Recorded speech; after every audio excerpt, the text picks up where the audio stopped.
Homem volta para casa após 11 anos preso. E quem ele encontra o faz cair em lágrimas. Arthur Miller segurava uma sacola de plástico com os poucos pertences que havia acumulado durante 11 longos anos. O portão da penitenciária se fechava às suas costas pela última vez, e ele respirava o ar da liberdade, com uma mistura de alívio e ansiedade que apertava seu peito. Foram 3 horas de caminhada pela estrada de terra até chegar ao que um dia havia sido seu lar. A cada passo, as memórias voltavam como ondas.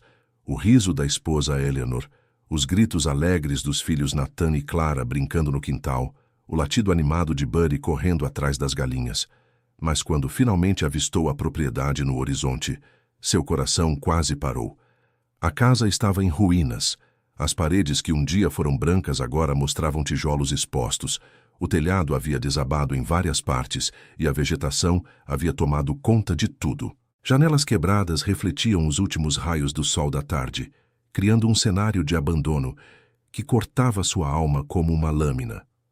Arthur parou a alguns metros do portão de madeira que pendia torto nas dobradiças enferrujadas.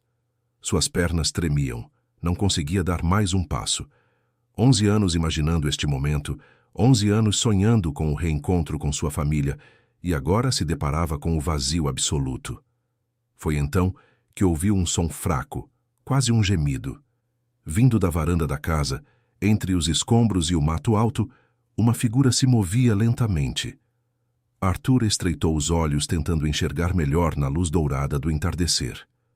Um cachorro, velho, magro, com o pelo grisalho e desalinhado, se arrastava em sua direção. O animal parou por alguns segundos, como se não acreditasse no que estava vendo. Então, seus olhos se encontraram. "Buddy!" sussurrou Arthur, sua voz embargada. O cachorro ergueu as orelhas. Por um momento que pareceu uma eternidade, eles se olharam. Então Buddy começou a correr, ou melhor, a se arrastar rapidamente, sua artrite não permitindo mais os saltos vigorosos de antigamente. Arthur se ajoelhou no chão de terra batida, deixando a sacola cair ao lado. Quando Buddy chegou até ele, o animal o cobriu de lambidas desesperadas, gemendo de uma forma que soava quase humana. Era como se 11 anos de solidão e espera se transformassem em puro alívio. "Meu velho amigo, você me esperou. Você realmente me esperou." Arthur chorava enquanto acariciava o pelo áspero do cachorro, sentindo as costelas salientes sob seus dedos. Buddy não parava de lamber seu rosto, como se quisesse ter certeza de que aquilo não era um sonho. O rabo balançava freneticamente e o animal emitia sons que misturavam choro e alegria.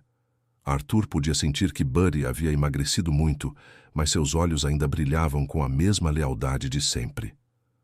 "Onde estão eles, Buddy? Onde está a Eleanor? Onde estão as crianças?" perguntou Arthur, olhando ao redor como se esperasse que sua família surgisse de algum lugar. Buddy parou de lamber e olhou na direção da casa em ruínas. Depois voltou a encará-lo. Não havia mais ninguém ali. Só eles dois, reunidos depois de mais de uma década de separação. Arthur se levantou lentamente, ainda segurando Buddy no colo. O cachorro, que um dia pesara quase 20 quilos, agora parecia ter apenas metade disso. Mesmo assim, ainda tinha força para lamber seu pescoço e dar pequenas mordidas carinhosas em suas mãos, exatamente como fazia quando era jovem. Caminhando em direção à casa, Arthur observava cada detalhe da destruição. A porta da frente havia sido arrancada, provavelmente por saqueadores. Dentro, móveis quebrados se misturavam com folhas secas que o vento havia trazido ao longo dos anos.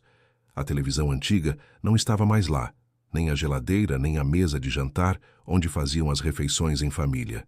No chão da sala, entre os destroços, Arthur encontrou algumas fotografias espalhadas. Pegou uma com as mãos trêmulas. Era da festa de aniversário de 5 anos de Clara. Eleanor held their daughter in her arms, Nathan made faces at the camera, and he himself smiled beside them with Buddy lying at his feet. Everyone looked so happy back then. "What happened here, Buddy? Where did they go?" Arthur asked, as if expecting an answer from the dog. Buddy whimpered softly and rubbed against Arthur's legs, clearly malnourished and thirsty. Arthur looked for water around the house, but all the pipes had been stolen. He decided to take Buddy to the well in the backyard, hoping there would still be water. To his relief, the well still worked. Using an old tin can he found among the rubble, Arthur gave water to Buddy, who drank eagerly. Then he took some for himself, quenching the thirst from the long walk. While Buddy drank, Arthur noticed there was a small makeshift tent in the back of the house, made from pieces of canvas and wood. It was clearly where Buddy had sheltered all these years. Inside the tent, he found some gnawed bones and old food dishes, evidence that someone had taken care of the dog, at least sporadically. The sun was setting quickly, painting the sky orange and purple. Arthur knew he needed to find a place to spend the night. The house was uninhabitable, but there was a small shed in the back that seemed to be in better condition. He picked Buddy up in his arms again and headed over there. The shed was surprisingly well preserved. There were some old tools and bags of spoiled corn, but the roof was intact and the floor was dry. Arthur spread out some burlap sacks he found, creating a makeshift bed for the two of them. As they settled in, Buddy kept touching him, as if afraid that Arthur would disappear again. The dog lay down beside him, pressing his whole body against Arthur's, seeking the warmth and companionship he had missed so much. "I'm sorry, old friend. I'm sorry for leaving you alone for so long." Arthur stroked Buddy repeatedly, feeling the guilt weighing on his chest. In the darkness of the shed, Arthur tried to process everything he had seen. His family had disappeared, his house was destroyed, but Buddy had stayed. For 11 years, the dog had waited for his return, somehow surviving in that devastated place. The tears began to roll down his face again. They weren't just tears of joy at being reunited with Buddy, but also tears of despair at the realization that everything he had dreamed of during his years in prison was lost. Eleanor, Nathan, Clara, where could they be now? Buddy seemed to sense his anguish and began licking his tears. It was as if the dog were trying to comfort him, the same way Arthur had always comforted him when he was just a scared puppy. "Tomorrow we'll go look for them, Buddy. We're going to find our family." Arthur whispered in the dark, more to himself than to the dog, but deep down a terrible question echoed in his mind. What if they didn't want to be found? What if Eleanor had built a new life? What if the kids, now teenagers, didn't even remember him anymore? Buddy sighed deeply beside him, finally relaxing after years of vigilance. For the first time in over a decade, the dog slept with the peace of mind of knowing his favorite human was back. Arthur, however, stayed awake for hours, staring at the shed's ceiling and trying to plan his next steps. He had no money, no updated documents, no contacts. All he had was a loyal dog and a steely determination to rebuild his life. When he finally fell asleep, he dreamed of the old days. Eleanor singing in the kitchen while preparing lunch, Nathan and Clara running through the yard chasing butterflies, Buddy barking happily behind them. They were dreams both sweet and painful at the same time, reminding him of everything he had lost. He woke up with the first ray of sunlight streaming through the crack in the shed door. Buddy was already awake, watching him closely. The dog seemed reinvigorated after a whole night by his owner's side, as if Arthur's presence had restored some of his energy. "Good morning, partner." Arthur scratched behind Buddy's ears, and Buddy responded with affectionate licks. They left the shed together, and Arthur could see the property more clearly in the daylight. The destruction was even more obvious. The chicken coop had been completely dismantled. The vegetable garden Eleanor loved so much was overrun with weeds, and even the little chapel he had built for her had lost its roof. Dear listener, if you're enjoying the story, make sure to leave a like and, most importantly, subscribe to the channel. It really helps those of us who are just starting out. Now, moving on. Walking across the property, Arthur tried to mentally piece together what everything had been like before. There was the tree where he had hung the swing for the children. Further over, the spot where Eleanor used to plant her roses. Every corner brought back a memory, and every memory brought pain. Buddy followed close behind, occasionally stopping to sniff at something or gaze toward the road, as if expecting other family members to show up. The dog's behavior made Arthur realize that Buddy had probably been doing the same thing for years, waiting, keeping watch, holding on to the hope of a reunion. "Buddy, I need to go into town to see if anyone knows anything about them. Do you want to come with me?" Arthur asked, stroking the dog's head. Buddy immediately brightened up, wagging his tail. It was obvious he didn't want to be alone again. Arthur smiled sadly. It was the first smile he had mustered since leaving prison. He picked up the bag with his belongings and began walking toward the main road, Buddy at his side. The dog limped slightly, but he pushed himself to match Arthur's pace. Every now and then, Arthur slowed down, realizing that Buddy didn't have his old strength anymore. The walk to town took nearly 2 hours. Arthur stopped often to give Buddy water from the streams they found along the way. Along the route, they passed other country properties, some well cared for, others abandoned like his own. When they finally got to the town of Oak Creek, Arthur was taken aback by the changes. New businesses had sprung up, streets had been paved, and there was even a small shopping center that had not existed before his imprisonment. But there were also signs of decline. Several old shops were shuttered, and abandoned houses with "for sale" or "for rent" signs could be seen on nearly every street. It was as if the town had grown in some areas and dwindled in others. Arthur decided to start his search at Mr. Howard's bakery, where Eleanor had always bought bread. If anyone knew something about his family, it would be the baker, who knew everyone in town. When he reached the bakery, he found the establishment closed and with a "business for sale" sign in the window. His heart sank. Mr. Howard had been more than a merchant. He had been a family friend. "Can I help you?" A woman's voice came from behind him.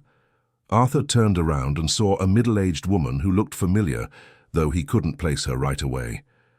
"I was looking for Mr. Howard, the baker," Arthur replied hesitantly.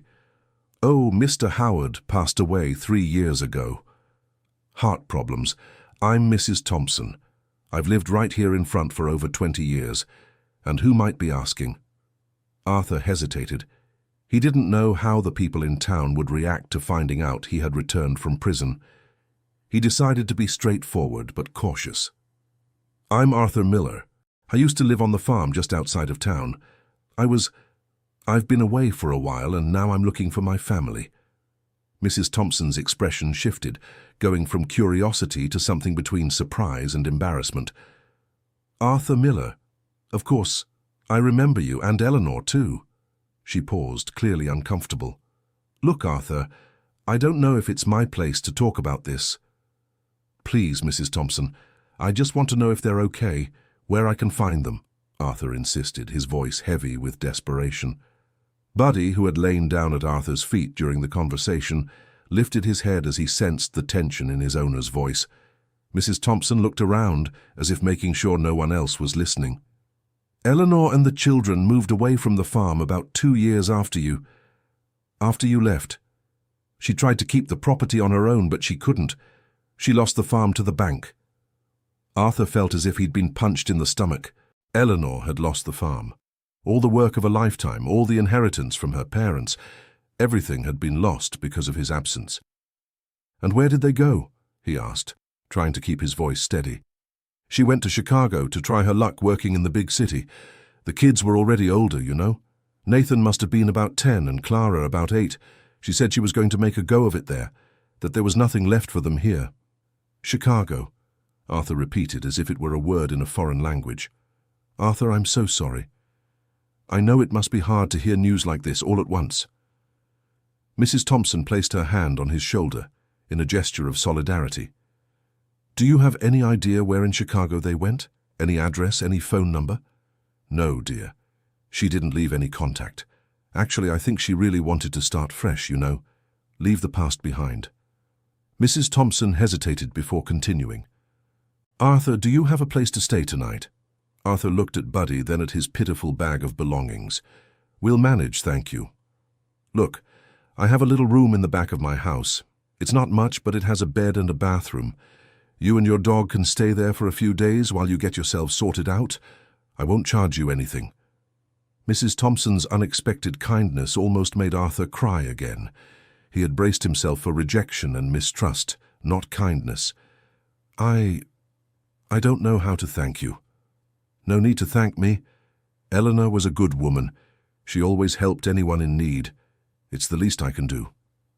Buddy seemed to approve of Mrs. Thompson, since he walked up to her and let her pet him.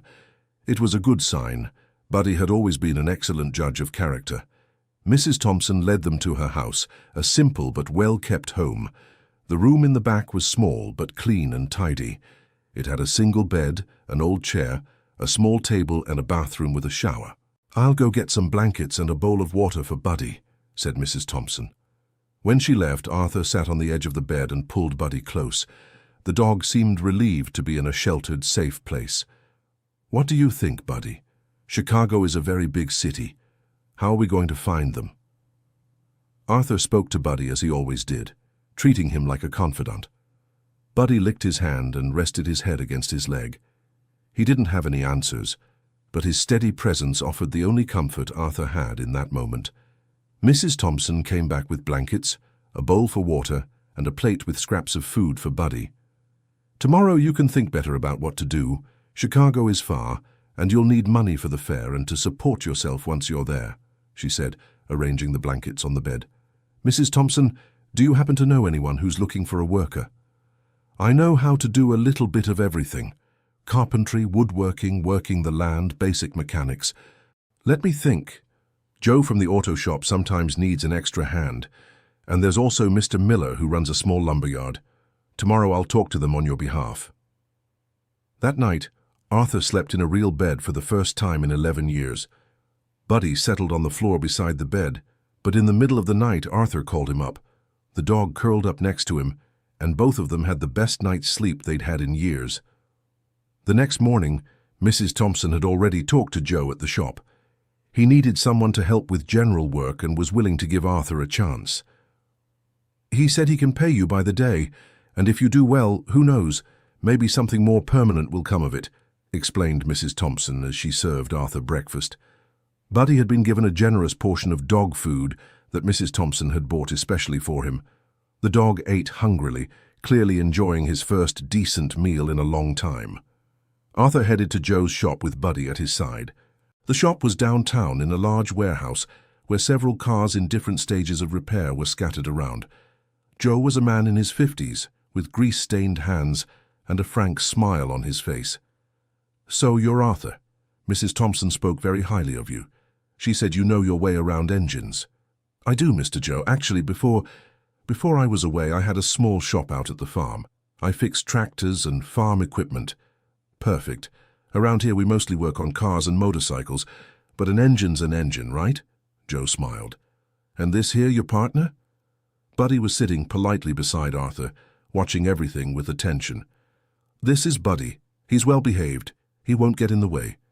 "That's fine. He can stay around here. I like animals, and a shop without a dog isn't a real shop." Joe laughed. Arthur started working that very same day. It felt good to be working with his hands again, to feel useful. Joe was impressed by his knowledge and his dedication to the work. Buddy quickly adapted to the shop environment. He found a shady corner where he could rest and watch Arthur work. The other employees also grew fond of the dog, offering him water and treats throughout the day. At the end of the first week, Joe called Arthur over to talk. "Arthur, you've got a real knack for this. I want to make you an offer. How about you stay on here permanently? I can pay you a fixed monthly salary, plus a percentage of the jobs you complete." "I'll take it, Mr. Joe, but I need to be honest with you about something." Arthur told Joe about his intention to go to Chicago to look for his family. He explained that he needed to save up money for the trip, and that, once he did, he might need to take some time off. Joe listened in silence, then said, "Arthur, every man has the right to go looking for his family. You work here as long as you need, save your money, and when you're ready to travel, we'll talk. Who knows, maybe I can even help you out somehow." That understanding touched Arthur deeply. During his years in prison, he had lost his faith in people's kindness. Now, just a few days into his freedom, he had found two people willing to help him without expecting anything in return. Days turned into weeks. Arthur worked hard at the shop during the day and spent his nights planning his search. Buddy became the shop's official mascot, earning affection from all the employees and customers. Arthur began saving every penny he earned. Mrs. Thompson refused to accept any payment for the room, saying that her company and the help with small repairs around the house were payment enough. During this period, Arthur also kept himself informed about Chicago. He picked up used newspapers at the shop and read about the city, trying to understand how life worked there. He discovered it was a gigantic metropolis with millions of inhabitants. Finding 3 specific people would be like looking for a needle in a haystack. One night, while petting Buddy in the little room, Arthur had an idea. "Buddy, do you remember their smell? Eleanor's, Nathan's, Clara's. If we find something that has their scent, would you be able to recognize it?" Buddy seemed to understand the question and wagged his tail enthusiastically. Arthur smiled. Maybe he had an ace up his sleeve that he hadn't considered before. The next day he asked Joe for permission to be away for a few hours and returned to the abandoned farm with Buddy. This time he searched more carefully among the debris of the house, trying to find clothes or personal items that might still hold the scent of his family. In a half-destroyed trunk, in what was once his and Eleanor's room, Arthur found some clothes that had been preserved from the rain. They were Eleanor's dresses and small children's clothes. The fabric was moldy and deteriorated, but when Arthur smelled it, he could still identify a trace of the perfume Eleanor used to wear. He offered the clothes for Buddy to smell. The dog reacted immediately, sniffing intensely and letting out small whines of recognition. It was as if the memories all came back to him at once. "You remember, don't you?" Arthur smiled, carefully storing some pieces of fabric in a plastic bag. Buddy ran through the ruined house, sniffing every corner as if he were reliving memories of the family. He stopped where Nathan's bed used to be, and then in what was Clara's room, always looking at Arthur as if he wanted to tell him what he was feeling. This visit to the farm revitalized Arthur's determination. He returned to town with a renewed sense of purpose. Buddy also seemed more excited, as if the connection to the family memories had reignited his hope. In the following weeks, Arthur intensified his efforts to save money. He took on extra work on weekends, fixing appliances and doing small repairs for people in town. Buddy always accompanied him, becoming well known and loved throughout Oak Creek. After 2 months working at the shop, Arthur had saved enough money for the bus fare to Chicago and to support himself in the city for a few weeks. It was time to leave. Joe not only released Arthur for the trip, but also gave him a letter of recommendation and the contact of a cousin who had a shop in Chicago. "If you don't find your family or if you want to come back, there's a place here waiting for you," Joe said on the day of the farewell.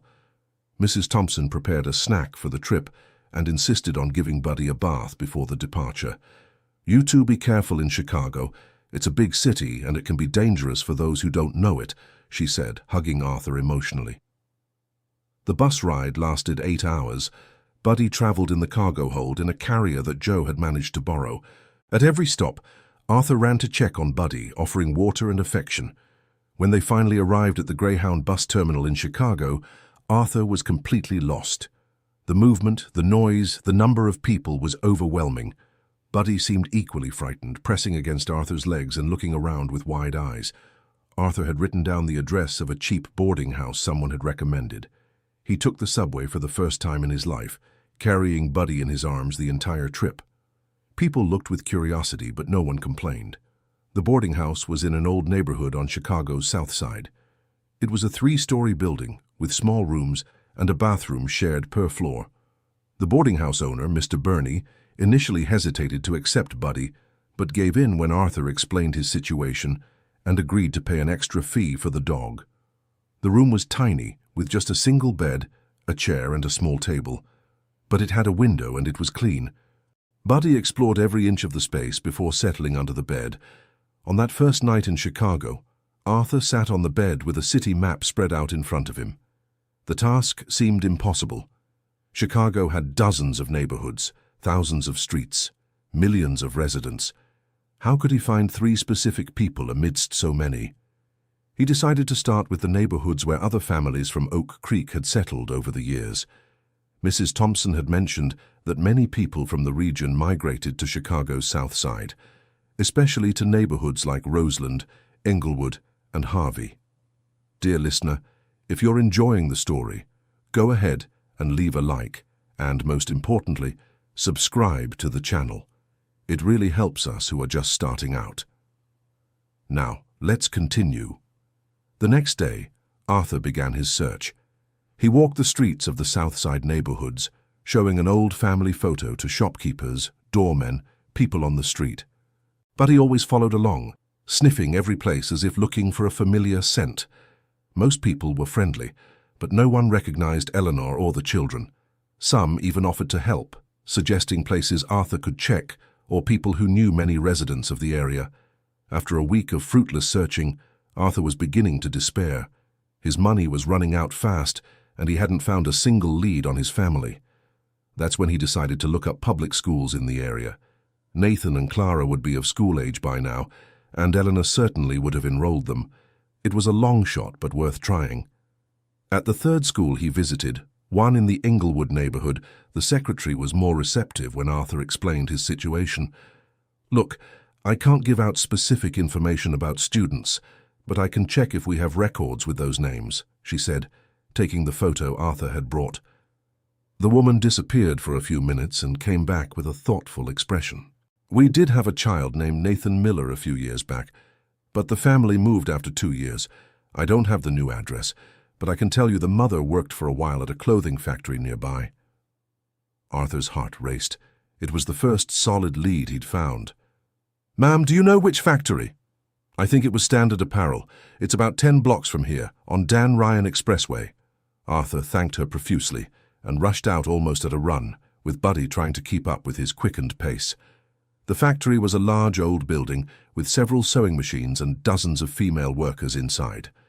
At the front desk, Arthur explained to the security guard that he was looking for a former employee. The man directed him to the Human Resources Department. The HR clerk, Mrs. Karen, was understanding when Arthur told his story. "Eleanor Miller, let me check our old records." She typed on the computer for a few minutes. "Yes, she worked here between 2018 and 2020. She was a good employee, but she left for health reasons. Do you have her address or know where she went?" "The last address we have is from when she was working here, but that was years ago. I'm not sure if it's still good." She wrote the address on a piece of paper. "And Arthur, there's one more thing.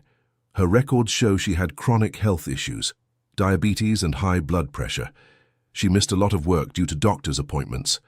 Arthur took the paper with the address with trembling hands. It was a street in the Harvey neighborhood, on the other side of the city.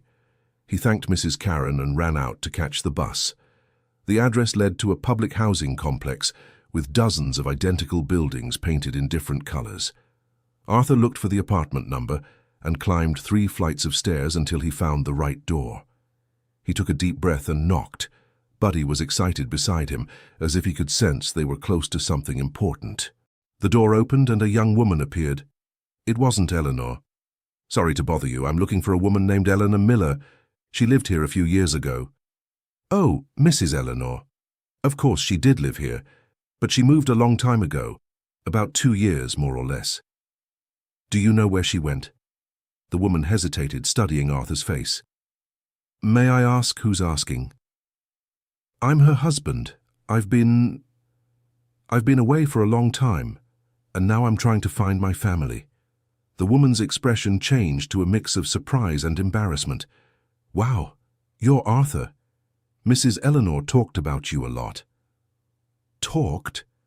Arthur noticed the use of the past tense. "Look, I don't know if I should be the one to tell you this." The woman seemed genuinely upset. "Please tell me. What happened to Eleanor?" The woman looked around as if making sure no one else was listening. "Mrs. Eleanor passed away 1.5 years ago. It was diabetes. She was hospitalized a few times, but the last time she didn't make it." Arthur felt as if the world had collapsed on him. His legs gave out, and he had to lean against the wall to keep from falling. Buddy immediately sensed something was wrong and began to whimper softly. And the kids?" he managed to ask in a choked voice. "Nathan and Clara went to live with different relatives. I can't tell you exactly where. I know Nathan went to an uncle in the industrial belt, and Clara went to an aunt right here in Chicago, but I don't remember the names. Arthur couldn't process everything he was hearing. Eleanor had died. The woman he loved, the one he had hoped to find, the one he had dreamed of holding again, was gone, and his children were scattered, living with relatives he didn't even know well. Would you like to come in? I can make some coffee. You don't look well, the woman offered. Arthur nodded, unable to speak. She helped him inside and sat him down on the couch. Buddy immediately positioned himself at his feet, pressing his whole body against Arthur's legs. My name is Sarah. I was Mrs. Eleanor's neighbor. She was a very good person. She helped my family a lot when we were going through hard times. Arthur finally managed to look at Sarah.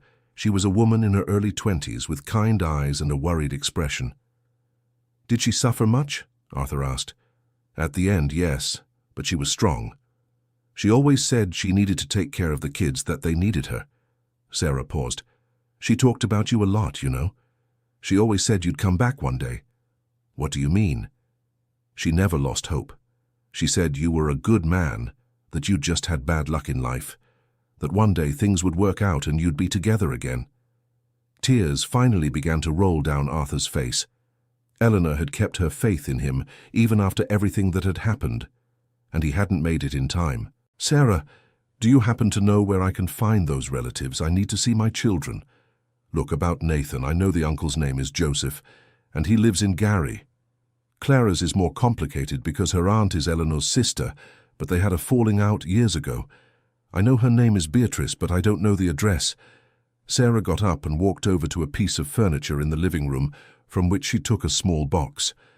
When Mrs. Eleanor was hospitalized the last time, she gave me this to keep. She said that if anything happened to her, I was to give this to the children when they grew up. But I think it should be given to you now. Arthur took the box with trembling hands. It was an old shoebox tied with a piece of string. Inside he found letters, photographs, and a few personal belongings that Eleanor had kept all those years. Among the photographs was their marriage certificate, some letters he had written to her when they were dating, and a small diary where she had jotted down thoughts and memories during the years he was away. Arthur opened the diary to a random page and read, December 15th, 2019. Nathan turned 16 today. He's starting to look like Arthur. Sometimes I look at him, and it's like I'm seeing his father. Clara still asks when Daddy is coming back. I don't know what to tell her anymore. Today I dreamed that Arthur came home and Buddy ran to greet him. I woke up crying. Arthur closed the diary quickly, unable to keep reading. The pain was too intense. Buddy climbed onto the couch beside him and rested his head on his shoulder as if trying to offer comfort. Sarah, this Joseph from Gary. Do you have any idea where I can find him?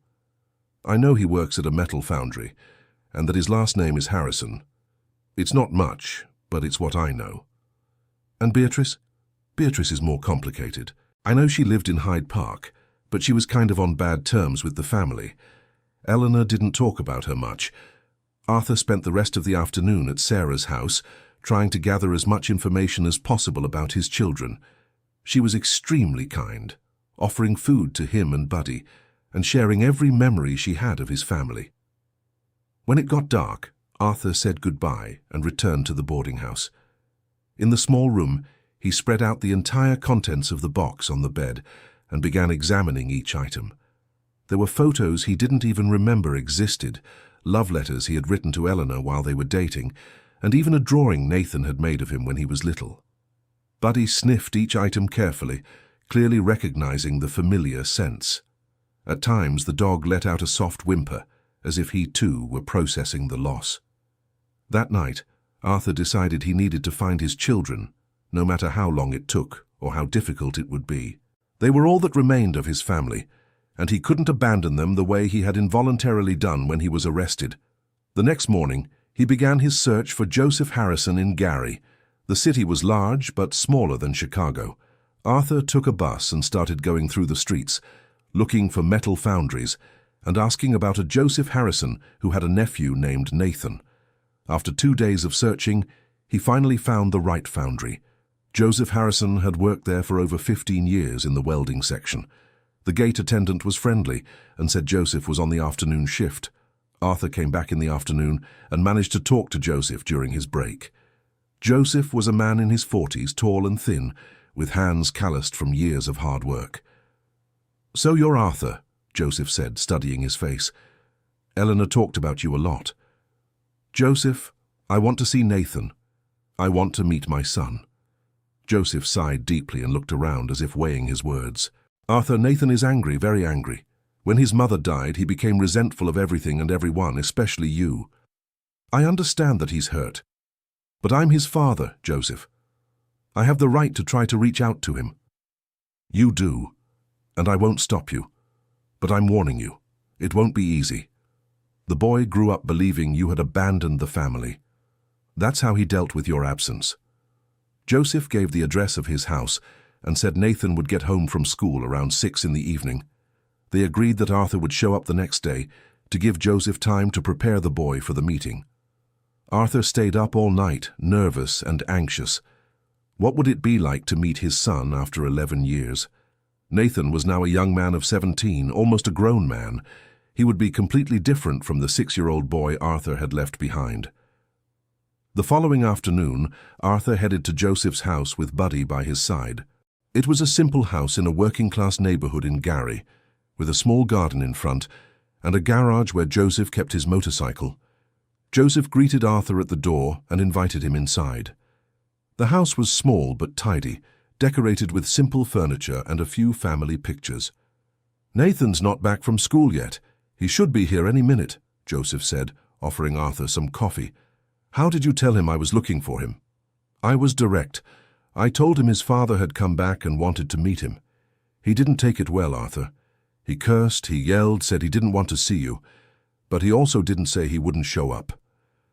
Buddy was restless, pacing around the living room and sniffing everything. It was as if he could sense that something important was about to happen. At 6:15, the front door opened. Arthur heard heavy footsteps and Joseph's voice calling out, "Nathan, come in here to the living room. There's someone who wants to meet you." A tall, thin young man appeared at the entrance to the living room. Arthur immediately recognized his own features in his son's face.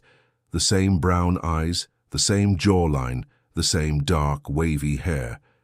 But Nathan's expression was hard, closed off, defensive. Nathan looked at Arthur for a few seconds without saying anything. Then his eyes moved to Buddy, and his expression shifted slightly. A mix of surprise and recognition crossed his face. "Buddy," Nathan said almost in a whisper. Buddy immediately ran toward Nathan, wagging his tail frantically. The young man knelt down and let the dog lick him, and for the first time since Arthur had seen him, Nathan smiled. "How is he alive? I thought he had... When we left the farm, I thought he had died." "He waited for me. All those years, he waited for me at the farm," Arthur said, his voice choked with emotion. Nathan stopped petting Buddy and looked straight at Arthur. The hostility immediately returned to his face. "And where were you while Buddy was waiting for you? Where were you while Mum was selling everything we had to pay off the debts? Where were you when she died alone in the hospital?" Nathan's questions were like knives in Arthur's chest. Every word carried years of accumulated pain and resentment. "Nathan, I know you have every right to be angry. I know I failed you all." "Failed?" Nathan interrupted, standing up abruptly. "You didn't fail. You abandoned us. Mom kept saying you would come back, but you never did. She died waiting for you." "I was in prison, Nathan. I couldn't come back. I couldn't help. If I could have come back sooner." "In prison for what? Why were you in prison?" Nathan shouted, and Arthur realized that Eleanor had never told the children the real reason for his absence. Joseph tried to intervene. "Nathan, calm down. Let's talk about this calmly." "No, Uncle Joseph, I want to know." Nathan turned back to Arthur. "Why were you in prison? What did you do?" Arthur felt the weight of 11 years crashing down on him. The moment had come to face the truth, to tell his son what had really happened. "Nathan, sit down. I'm going to tell you everything." Nathan remained standing, but he stopped shouting. Buddy stayed between the two of them, as if trying to mediate somehow. "I was arrested for drunk driving and causing an accident. A person was seriously injured. I drank too much at a town party, thought I could drive home, and on the way I hit a cyclist." Miguel remained silent, processing the information. "The man I hit ended up paralyzed from the waist down. He had a family, little kids. I destroyed his life because of one stupid decision." Arthur continued, his voice breaking. "I was sentenced to 11 years in prison. I couldn't appeal because I didn't have money for a good lawyer." You You destroyed a person's life, said Nathan, more to himself than to Arthur. I destroyed his life, my life, your mother's life, your life, Clara's life. Everyone paid for my mistake. Nathan sat down heavily in the chair, burying his head in his hands. Buddy came over to him and rested his head against his leg. During all those years in prison, there wasn't a single day that went by that I didn't think about you. I wrote letters to your mother, but she never answered. I figured she wanted nothing more to do with me. She did answer, Nathan said quietly. She wrote letters, but she never sent them. She said she didn't know what to say, that she was so angry, but that she still loved you. That revelation shattered Arthur's defenses completely. Knowing that Eleanor still loved him, but that he had never received her letters, was an almost unbearable pain. Nathan, I know I can't undo the past. I know I can't bring your mother back, or get back the years I lost with you and your sister, but I want to try to be a father to you now, if you'll let me. Nathan kept his head in his hands for several minutes. When he finally looked up, his eyes were red. I don't know if I can forgive you, he said honestly. I don't expect you to forgive me. I only hope you'll give me a chance to show you that I've changed, that I've learned from my mistakes. Joseph, who had remained silent throughout the entire conversation, finally spoke. Nathan, why don't you invite your father to have dinner with us? You don't have to decide anything today, but at least you can talk more. Nathan looked at Buddy, who was dividing his attention between him and Arthur. All right, you can stay for dinner, but I want to know more things. I want to know what prison was like. I want to know what you did all that time. I want to understand how Buddy managed to wait for you. During dinner, Arthur told them in detail about his years in prison. He talked about the rehabilitation programs he had participated in, the courses he had taken, how he had learned to deal with the consequences of his actions. Nathan asked many questions, some harsh, others curious. He wanted to understand how his father had changed, whether he really had changed. Arthur answered them all honestly, even when the answers were hard to give. And how did you find out that Mom had died? Nathan asked. Arthur told him about his search in Chicago, about how he had found Sarah, and about the box Eleanor had left behind. Did you bring the box? Nathan perked up. I did. It's at the boarding house where I'm staying. It has photos, letters, and a diary your mother kept. Can I see it? Of course, it's rightfully yours. As the night came to an end, Nathan seemed more relaxed. There was still tension in the air, but there was also curiosity, and perhaps a small sign of acceptance. Dad. It was the first time Nathan had called him that. Where are you staying in Chicago? At a boarding house on the south side, a small room, but it works. And what's the plan? Are you going to stick around? I want to find Clara too, and then, I don't know, maybe I'll go back to Oak Creek where I have work. Or maybe I'll stay around here if you all want me to. Nathan thought for a moment. Tomorrow is Saturday. If you want, you can come by in the morning and we'll go to Chicago to pick up the box. And maybe you can help me look for Clara. Arthur felt a wave of hope. It was only a small step, but it was a beginning. I would really like that, Nathan. When Arthur said goodbye that night, Nathan knelt down to give Buddy a hug. Thank you for taking care of him, Buddy, he whispered into the dog's ear. Buddy licked Nathan's face, and Arthur could see tears in his son's eyes. There was pain there, a lot of pain, but there was also love.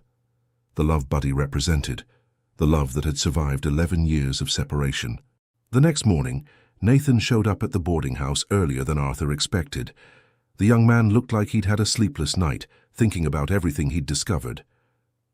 Good morning, Dad, Nathan said, and again the words sounded like music to Arthur's ears. Good morning, son. Arthur showed Nathan everything in the box. The young man handled each item with care, as if they were sacred relics.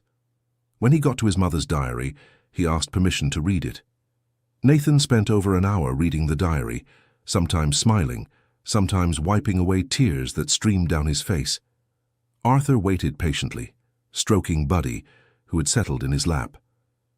She really loved you, Nathan said when he finished reading. Even with all the anger she felt, she never stopped loving you. She was a special woman. I was an idiot for wasting time with her. Dad, there's something in the diary that might help us find Clara. Mom wrote that Aunt Beatrice lived near a church in Hyde Park. Sacred Heart Church. Arthur perked up. It was another clue, another shred of hope. Should we go find that church? Let's go. They took the train to Hyde Park, an old district in Chicago with narrow streets and historic houses. Sacred Heart Church sat on a small square surrounded by old homes and a few newer buildings. Nathan suggested they check inside the church itself, since many people in the community attended Mass there regularly. Inside the church, they found Father Thomas, an elderly man who knew the local community well. When Arthur explained he was looking for Beatrice, sister of the late Eleanor, the priest immediately remembered. Beatrice Bennett. Of course I know her. She comes to Mass every Sunday, always in the front row. The priest paused. But there's something I need to tell you. Beatrice is having some trouble with Clara. What kind of trouble? Arthur felt his heart tighten. Clara is a difficult teenager. She's run away from home a few times, gotten involved with questionable people in the neighborhood. Beatrice is a good woman, but she's on her own and can't control the girl. Arthur and Nathan exchanged worried looks. Father, could you give us Beatrice's address? I can, actually. I think you arrived just in time. Beatrice really could use some help with Clara. The address led to a small house on a quiet street, 2 blocks from the church. Arthur knocked on the door with his heart racing, holding Buddy's leash in one hand and Nathan's hand in the other. The door opened, revealing a woman in her 50s with grey hair and tired eyes. She looked a lot like Eleanor, which made Arthur feel a pang in his chest. Beatrice? I'm Arthur, Eleanor's husband. Beatrice was speechless for a few seconds, looking from Arthur to Nathan. Arthur? Nathan? She whispered. How did you find me? We're looking for Clara, Nathan said. She's my sister. Beatrice began to cry. Oh, my dears, come in, please, I have so much to tell you. Beatrice's house was simple but cozy, full of plants and family photographs. On the living room wall, Arthur saw several pictures of Eleanor and the children. Clara isn't home right now, Beatrice said, serving them coffee. She left yesterday morning and hasn't come back yet. I'm worried. Does that happen often? Arthur asked. These past few weeks, yes. She got involved with some kids from the neighborhood who are bad news. I tried to talk to her, but she won't listen to me. She says I'm not her mother, that I have no authority over her. Nathan leaned forward. Aunt Beatrice, how is she? How did Clara react when her mother died? It was devastating for her, Nathan. Clara was very attached to Eleanor. When she died, the girl completely shut down. She stopped studying, stopped talking, stopped taking care of herself. I brought her here because she had no one else, but it's been very hard. And does she know about me? About the fact that I came back? Asked Arthur. No, she doesn't know anything. In fact, she believes you died in prison. That's what I told her when she asked. Arthur closed his eyes. Another lie, another complication to deal with. Beatrice, why did you tell her that? Because I thought it would be easier. She was suffering so much from the loss of her mother. I thought knowing her father was alive and hadn't come looking for her would be even worse. Nathan interjected. Aunt, where do you think she could be? Who are these friends you mentioned? There's a group of young people who always hang out around here near the square. They don't do anything too serious, but they drink. They cause trouble. Clara started hanging out with them after she started skipping school. Arthur stood up. Let's go look for her. I want to meet my daughter. Arthur, I need to warn you. She's going to be very shocked. Clara is 16 now, she's almost a woman, and she's very angry at life. They went out together to look for Clara, with Buddy accompanying them. Beatrice led them through the streets of the neighborhood, showing them the places where Clara used to spend time. At the third square they visited, Beatrice pointed to a group of young people sitting on a bench under a tree. Over there, that girl with curly hair is Clara. Arthur looked in the indicated direction and saw a young woman who was the spitting image of Eleanor at the same age. Brown curly hair, big expressive eyes, but with a defensive and guarded posture. Clara was laughing at something one of the guys had said, but even while laughing, Arthur could see sadness in her eyes. How do you want to do this? Asked Beatrice. If I go over there, she'll leave. Let me go first, said Nathan. She'll trust me more. Nathan approached the group slowly. Clara saw him coming and her expression changed to complete surprise. "Nathan, Nathan, is it really you?" She stood up and ran to hug him. "Hey, Claire, how are you? What are you doing here? How did you find me?" "I came with someone who really wants to meet you." Nathan waved for Arthur and Beatrice to approach. When Clara saw them coming, her expression became confused. "Aunt Beatrice?" Then her eyes fixed on Arthur, and she seemed to study his face closely. It was Buddy who broke the silence. The dog approached Clara and started sniffing her legs. Clara looked down, surprised. "Buddy," she whispered, exactly as Nathan had done. "You remember him?" asked Nathan. "Of course I remember. He was our dog, from our house." Clara knelt down and let Buddy lick her. "But how is he here?" "I thought—" Then she looked at Arthur again, and something in her face changed. A suspicion, an unspoken question. "Clara," said Arthur, taking a step forward. "I'm your father." Clara stood motionless for several seconds. Then she slowly got up, without taking her eyes off Arthur. "My father is dead," she said, her voice trembling. "No, Clara. I'm alive. I was in prison, but now I'm free. And I came looking for you and Nathan." "Prison?" She looked at Nathan, seeking confirmation. "It's true, Claire. He was in prison all these years, but he came back, and he's been looking for us." Clara started pacing back and forth, clearly agitated. No, this can't be happening. Aunt Beatrice said you had died in prison. She said that's why Mom got sick and died." "Clara, I know it's a lot to process at once." "A lot to process?" she exploded. "My mother died. She died thinking you were dead. She died of sadness and despair." The other people in the square started looking in their direction. Clara's friends moved closer, clearly ready to defend her if needed. "Clara, calm down," Nathan said, trying to touch his sister's arm. "Don't touch me."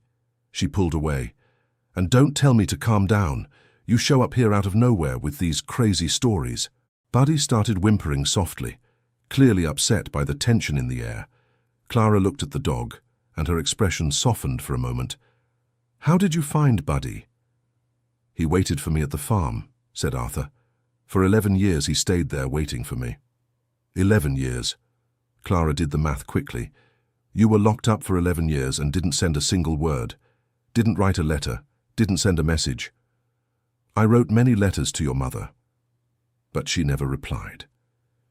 "Because she thought you had abandoned us," Clara shouted. "Because she thought you didn't care about your family anymore." "Clara, please let me explain." "Explain what?" "That you were arrested and forgot you had a family. That you let your mother sell everything we had to pay off your debts. That you let her die alone in a public hospital." Every word Clara said hit Arthur like a bullet in the chest. She was right about everything she said, and he had no defense. "You're right. I failed you in every possible way. I can't change the past, Clara, but I want to be part of your future if you'll let me." "Be part of our future?" She laughed bitterly. "Where were you when I needed a father? Where were you when your mother got sick? Where were you when she died?" Clara started crying, and all her friends positioned themselves around her in a protective gesture. "Clara, come with me. Let's talk at home," said Sarah, stepping closer. "No!" Clara pulled away from everyone. "I'm not going anywhere with you. You lied to me, Aunt Sarah. You lied about him being dead. I lied because I thought it would be better for you." "Better for me? Or better for you so you wouldn't have to deal with my questions?" Dear listener, if you're enjoying the story, go ahead and leave a like and especially subscribe to the channel. It really helps us who are just starting out. Now continuing. Clara was completely out of control, years of pain and abandonment finally exploding. Arthur approached her slowly, ignoring the hostile looks from her friends. "Clara, you have every right to be angry. You have every right to hate me. But please don't take your anger out on Aunt Sarah. She did the best she could." The best she could? Lying to me, making me believe I was an orphan with no father and no mother. She was trying to protect you. Protect me from what? From the truth? Clara wiped her tears with the back of her hand. "You know what? I preferred it when I thought you were dead. At least then I could forgive you." The words cut Arthur deeply. It was the most painful statement a daughter could make to him. Nathan tried to intervene. "Clara, he's changed. He went through rehabilitation programs in prison. He learned—" "Oh, he learned!" Clara turned to Nathan with anger. "And have you forgiven him? Have you forgotten everything we went through?" "I haven't forgotten. I'll never forget. But I want to try to understand.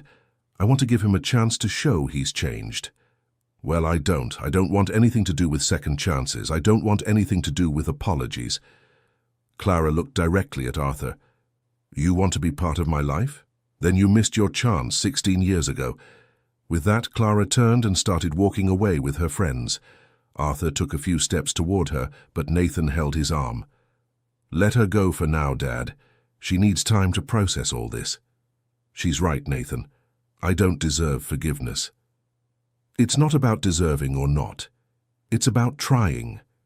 Clara is hurt, but she's not a bad person. It's just that she's suffered so much." Beatrice approached them, clearly shaken by Clara's reaction. "I'm so sorry, Arthur. I shouldn't have lied to her. Now everything is more complicated." "You did what you thought was best at the time, Beatrice. I don't blame you for anything." They returned to Beatrice's house in silence, each lost in their own thoughts. Buddy walked between them, occasionally stopping to look in the direction Clara had gone. At Beatrice's house, Arthur sat in the living room and tried to think of a strategy to get closer to Clara. But it seemed impossible. The girl was so hurt, so full of anger, that any approach would be seen as an invasion. "Beatrice, does Clara come home to sleep?" "Not always. Sometimes she stays at a friend's house or sleeps in the square with her friends." "That's dangerous." "I know, but I can't control her. She's 16, almost an adult. If I call Child Protective Services or the police, she'll run away for good." Nathan, who had remained quiet since they returned, finally spoke. "Dad, I have an idea. What if you stayed here in Chicago for a while? Not trying to force your way closer to Clara, but being available. Showing that you're not going to disappear again. You think that would work? I don't know, but I think it's worth trying.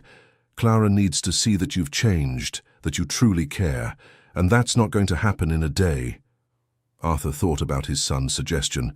It would mean giving up his job in Oak Creek, spending his savings, starting over in a city he barely knew.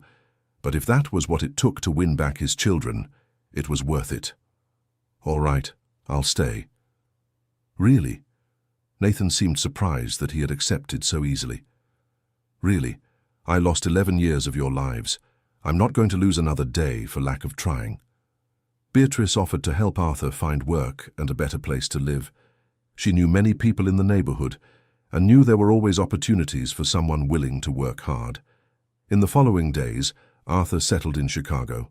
He rented a small apartment 3 blocks from Beatrice's house, got a job at an auto repair shop in the neighboring neighborhood, and began building a new routine.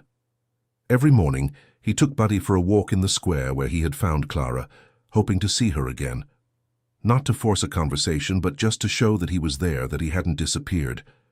Nathan visited him on weekends, and little by little they began rebuilding a father-son relationship. They talked about everything. About the past, about the future, about Nathan's plans for college. Clara, on the other hand, kept avoiding any contact. When she saw Arthur on the street, she changed direction. When he tried to greet her, she simply ignored him. 2 weeks after his arrival in the neighborhood, Arthur was in the square with Buddy when he saw Clara approaching with some friends. She stopped when she saw him, clearly debating with herself whether to change routes or continue. Buddy made the decision for her. The dog ran toward Clara, who couldn't resist petting him. "Hey, Buddy," she said softly, stroking the dog's head. Arthur kept his distance, without trying to get closer. He just waved slightly when Clara looked in his direction. To his surprise, Clara didn't immediately walk away. She stayed there for a few minutes playing with Buddy, occasionally looking in Arthur's direction. When she finally left, Arthur felt it had been a small step forward. This routine repeated for several weeks. Arthur showed up at the square, Clara arrived with her friends, played with Buddy for a few minutes, and then left. They never spoke, but the tension was gradually easing. One day, Arthur arrived at the square and found Clara alone, sitting on the bench with Buddy in her lap. She was crying. Arthur hesitated, unsure whether he should approach or give her space. Finally, he decided to take a chance. "Clara, are you okay?" She looked at him with eyes red from crying. "One of my friends was arrested yesterday. Drug trafficking," she said, as if that were an explanation. Arthur sat at the other end of the bench, keeping a respectful distance. "Was he a close friend?"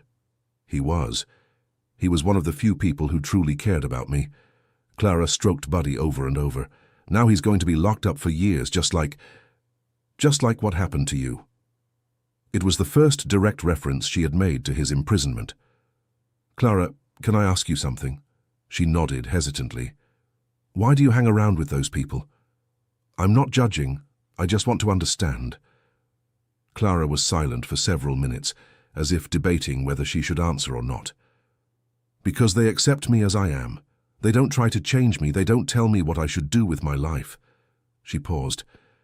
"And because they were also abandoned by their families." The answer hit Arthur like a punch. Clara was identifying with people who had been abandoned because she too felt abandoned. "Clara, I know you feel abandoned by me. And you're right. I abandoned you, even if it wasn't by choice." "It wasn't by choice." She looked him directly in the eye for the first time. "You didn't choose to drink, you didn't choose to drive drunk? I did, and it was the worst choice of my life, a choice that cost several families their happiness, including ours. Do you regret it?" "Every day. If I could go back in time and change that night, I would do anything to make it happen." Clara kept stroking Buddy, thoughtful. "You know what hurts me the most? It's not even the fact that you went to prison. It's the fact that all those years I dreamed that one day you would come back, and when you finally came back, I found out you weren't the father I imagined." "What did you imagine I was like?" "I imagined you were a hero, that you had been wrongly imprisoned, or that you had done something to protect us." She smiled sadly. "Kids, right? Always think their father is perfect." "I'm not perfect, Clara. Far from it. I'm a man who made a terrible mistake and is trying to live with the consequences." "And how do you live with it? How do you manage to go on knowing you destroyed so many lives?" Clara's question was deep and painful. Arthur thought carefully before answering. "I try to help people. During my years in prison, I worked with other inmates who had problems with alcohol. I helped them recover. It wasn't enough to make up for the harm I did, but it was something." "And the victim? The man you hit? Did you ever try to find out about him?" Arthur lowered his head. "I did. His name is Scott Harrison. He's a bricklayer, father of 3. After the accident, he could no longer work. His family went through a lot of financial hardship. Did you talk to him?" "I tried. I wrote letters apologizing, offering help, but he never replied. I completely understand why." Clara was silent for a long time, processing everything Arthur had told her. "Dad?" It was the first time she had called him that. "Yes." "If you really changed, if you really regretted it, why did it take you so long to come find us? You got out of prison and went straight home. You didn't come straight after us." "Because I was afraid," Arthur admitted. "Afraid you would reject me, afraid of finding out you didn't want to see me. I only gathered the courage when I found Buddy and realized that at least someone had waited for me." Clara looked at Buddy, who was sleeping peacefully in her lap. "He really waited for you all those years?" "He did. Thin, sick, but always there." "Always waiting. How did you know it was him?" "By his eyes. Buddy always had those expressive eyes, and by the way he reacted when he saw me. It was as if 11 years hadn't passed." Clara started crying again, but now they were different tears, not of anger but of sadness and perhaps a little hope. "I missed our family so much," she whispered. "Me too, my daughter. Every single day. Mom used to talk about you a lot, you know. Even when she was angry, even when she was crying, she always said you were a good man who had made a bad decision. Your mother was wise and very generous. She loved you so much, even after everything." "I know, and I loved her too. I still do." Clara stood up from the bench, still holding Buddy. "I need to think about all of this. It's a lot to process at once." I understand. There's no rush, Clara. I'll be here as long as it takes. Do you promise you won't leave? That you won't disappear again? I promise I'm not going anywhere without letting you know first. Clara set Buddy down on the ground and began to walk away. When she was a few yards off, she turned and said, Dad, thank you for coming back. Even if it's too late, thank you for coming back. With those words, she left, leaving Arthur alone in the square with a mix of pain and hope in his heart. In the days that followed, Clara started showing up at the square more often. She still didn't talk much to Arthur, but she stayed longer, sometimes even sitting on the same bench as him. Beatrice mentioned that Clara had changed her behavior at home too. She was less aggressive, less rebellious. She still went out with her friends, but she came home earlier and talked more with Beatrice. Nathan was happy to hear about the progress with Clara. During one of his visits to Arthur, he suggested they do something together as a family. How about we go visit Mom's grave, all of us together? Nathan suggested. Arthur thought it was a risky idea. Clara was barely starting to talk to him. Such an emotional event could make her retreat again. Let me talk to her first, Nathan said. If she's up for it, we go. If she doesn't want to, we respect that.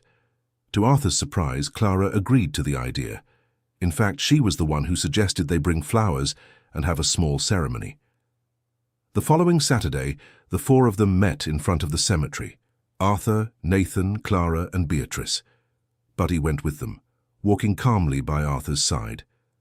Eleanor's grave was simple, marked only with a wooden cross and a plaque with her name and dates. Clara had brought a bouquet of white roses, her mother's favorite flowers. Hi, Mom, Clara said, placing the flowers on the grave. I brought some people to visit you. Nathan knelt beside his sister. We're trying to be a family again, Mom. It's hard, but we're trying. Arthur stood behind his children, unsure if he should say anything. Finally, Clara looked at him and said, Say something to her, Dad. Arthur knelt beside his children. Eleanor, my love, I'm so sorry I didn't make it in time. I'm sorry for everything you went through alone. I'll take care of our children now, I promise, and I'll try to be the man you believed I could be. Buddy approached the grave and lay down next to the flowers, as if paying his own respects. The four of them stayed there for nearly an hour, sometimes talking to Eleanor, sometimes just sitting in silence. When they finally got up to leave, there was a sense of peace in the air. Thank you for suggesting this, Nathan, Clara said, hugging her brother. Thank you for agreeing to come. As they left the cemetery, Clara walked beside Arthur for the first time. Dad, can I ask you a personal question? Of course. Do you drink? Do you still drink alcohol? No. I stopped completely 8 years ago. I'm part of a support group for people with chemical dependency. Was it hard to stop? Very hard. But I had help. And I had motivation. The hope of one day seeing you again. Clara nodded, as if processing the information. Dad, I don't know if I can forgive you completely, not now. Maybe never. I understand, Clara. I don't expect forgiveness. I only hope for a chance to show that I've changed. Then okay, you can have your chance. It was all Arthur could ask for. A chance. An opportunity to rebuild his relationship with his children, to form a new family from the pieces of the old one. In the following months, Arthur settled permanently in Chicago. The work at the shop was going well, and he had managed to rent a bigger apartment with 2 extra bedrooms for when Nathan and Clara wanted to stay over. Nathan started spending some weekends with Arthur, and they developed traditions, watching soccer together, cooking, walking Buddy in the park. It was as if they were making up for lost time, building memories that should have been made years ago. Clara progressed more slowly, but she progressed. She stopped hanging out with the group of troubled friends and went back to school. Beatrice commented that she was happier, more hopeful. One day, Clara showed up at Arthur's apartment without warning. Hi, Dad, can I talk to you? Of course, come in. She sat down on the couch and Buddy immediately jumped into her lap. Dad, I've been thinking a lot about everything that happened, about the prison, about Mom, about our family. And what did you conclude? That I don't want to waste any more time with anger. Mom is already gone. Those years are already in the past. I can't change the past. but I can choose how I'm going to live the future." Arthur felt his eyes fill with tears. "What do you mean by that?" "I mean that I want to try. I want to try being your daughter again. It won't be easy, and it'll take time for me to fully trust you, but I want to try." "Clara, Let me finish," she interrupted him. "I have conditions." "What conditions?" "First, you can never lie to me again. About anything. If I ask you something, you give me the truthful answer even if it's hard. Accepted. Second, you need to keep going to the support group. You need to keep working on your recovery. Also accepted. Third, you need to try to reach out to the accident victim, to Scott Harrison. You need to try to make amends for the harm you did." That condition caught Arthur by surprise. "Clara, I already tried. He doesn't want contact with me." "Then try again, and keep trying until you succeed. I need to know that my father is a man who takes responsibility for his actions." Arthur thought for a few moments. It was a difficult condition, but a fair one. "Okay, I'll try again. And the last condition. We're going to visit Mom's grave once a month, all of us together, like a family." "I accept all the conditions, Clara." Clara smiled for the first time since he had come back. It was a small smile, still carrying sadness, but it was genuine. "Then okay, let's try to be a family again." She stood up, and to Arthur's surprise, hugged him. It was a hesitant hug, still full of reservations, but it was a beginning. "I love you, Dad. Even with all the pain, I never stopped loving you." "I love you too, my daughter, more than you can imagine." Buddy, seeming to understand that something important had happened, barked happily and started wagging his tail frantically. That night, for the first time in 11 years, Arthur felt whole, not fully healed. There was still a lot of work ahead, many difficult conversations, a lot of trust to rebuild. But he had his children back, and they were willing to try. In the following weeks, Arthur kept his promises. He kept attending the support group meetings, stayed sober, and began a new attempt to reach out to Joseph Harrison. This time, instead of writing letters, Arthur decided to go to Joseph's house in person. It was risky. The man could react badly, could send him away, or even become violent. But it was the only way to show Clara that he was truly committed to making amends for his mistakes. Joseph lived in a simple house on the outskirts of Chicago. When Arthur knocked on the door, he was greeted by a middle-aged woman he assumed was Joseph's wife. "Are you Arthur Miller?" she asked, recognizing him from the description she had probably heard over the years. "Yes, ma'am. I wanted to speak with Joseph, if possible." The woman hesitated, clearly uncomfortable. "Wait here a moment." She closed the door, and Arthur heard voices arguing on the other side. After a few minutes, the door opened again, and a man in a wheelchair appeared. It was Joseph Harrison. Arthur recognized him immediately, even after all those years. The man had aged, had more grey hair and wrinkles on his face, but he was definitely the person Arthur had hit on that fateful night. "So you're the coward who hit me and ran off," Joseph said without preamble. "Joseph, I know you have every right to hate me." "Right? You think this is about having a right?" Joseph interrupted. "You destroyed my life. You destroyed my family's life. I could never work again, could never play soccer with my kids again, could never—" Joseph began to cry, and Arthur felt as if he were being crushed by the weight of his guilt.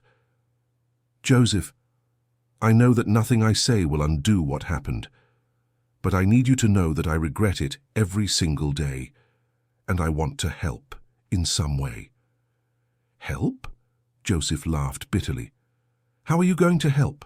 Are you going to make my legs work again?" "I can't do that, but I can help financially. I can pay for treatments, for physical therapy, for anything you need. With what money? You just got out of prison. I'll find a way, I'll work, I'll do whatever it takes." Joseph's wife, who had stayed silent during the conversation, finally spoke up. "Joseph, let the man talk. At least hear what he has to say." Joseph looked at his wife, then back at Arthur. "You've got 5 minutes." Arthur took a deep breath and began to tell him about the last 11 years, about the rehabilitation programs in prison, about the support group, about his attempt to rebuild his life with his children.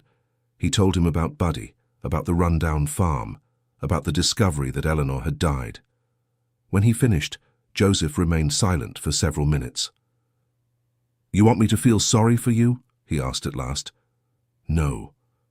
I want you to give me the chance to try to make up for, at least in part, the harm I did."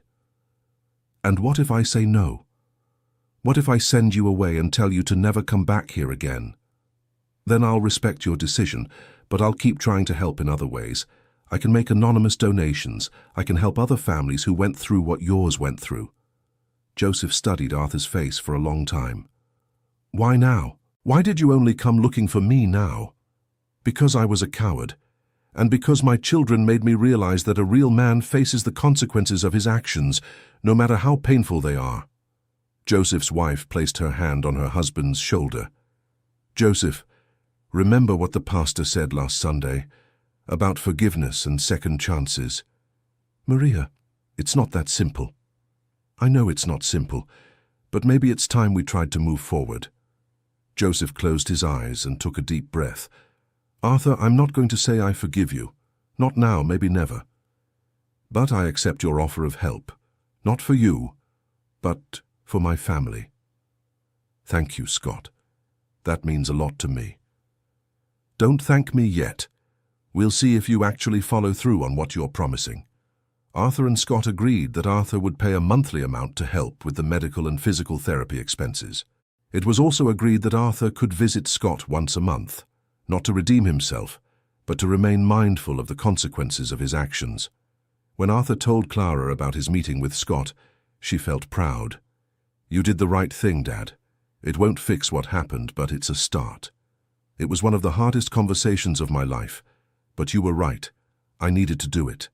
And now we keep trying to be a family, day by day, step by step." The Christmas that year was the first one Arthur spent with his children in 12 years. It was a simple celebration at his apartment, with Nathan, Clara, Beatrice, and of course, Buddy. There was no elaborate Christmas tree or expensive gifts, but there was something Arthur hadn't felt in a long time: family love. During dinner, Clara proposed a toast: "To new beginnings, to second chances, and to the family we managed to rebuild from the ashes of the old one." "To new beginnings," Nathan agreed. "And to Buddy, who never lost hope," Arthur added.